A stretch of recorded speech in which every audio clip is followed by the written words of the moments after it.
திருச்செந்தூர் பன்னீர் இலை விபூதியின் மகத்துவம் தெரியுமா?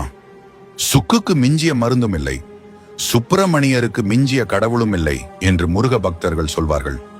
திருச்செந்தூர் சுப்பிரமணிய சுவாமி கோயிலில் வழங்கப்படும் பன்னீர் இலை விபூதி பிரசாதம் தனித்துவமும் மகிமையும் வாய்ந்தது.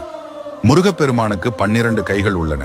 அதே போல பன்னீர் மரத்தின் இலையில் 12 நரம்புகள் உள்ளன. பன்னீர் இலை என்பது மருவி பன்னீர் இலை என அழைக்கப்படுகிறது. பன்னீர் இலை பார்க்க முருகனின் வேல் போலவே இருக்கும். பன்னீர் இலைக்கு வேத மந்திர சக்தி உள்ளது. 350 வருடங்களுக்கு முன்னர் திருச்செந்தூர் மேல கோபுரத்தை திருவாடுதுறை ஆதீனம் நிர்மாணித்தார். பொருள் பற்றாக்குறையின் காரணமாக பணியில் ஈடுபட்டவர்களுக்கு கூலி தர இயலவில்லை. அவர்களுக்கு இலை விபூதியை கூலியாக கொடுத்தார்.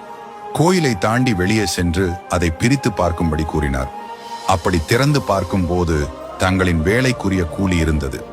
அந்த விபூதியை பூசினால் களைப்பு நீங்குவதோடு கை கால் வலிப்பு நீங்கும். அது மட்டுமல்லாமல் பூதம் பிசாசு தீவினைகள் நீங்கும். இதை போல பல சிறப்புகளை உள்ளடக்கியதாக பன்னீர் இலை விபூதிக்குள்ளது. புராணங்களில் வரக்கூடிய விசுவாமித்திர மகரிஷி இங்கு வந்து தரிசித்ததாகவும் அவர் இங்கு வழங்கப்பட்ட இலை விபூதி பிரசாதத்தை வாங்கி தரித்துக் கொண்டார். அதனால் அவருக்கு ஏற்பட்டிருந்த குன்ம நோய் நீங்கியது என்கிறது புராணம். ஆதிசங்கர் அருளிய சுப்பிரமணிய புஜங்கத்தில் உள்ள ஒரு ஸ்லோகத்தில் வேதங்களே பன்னீர் இலைகள் என்பது ஐதீகம்.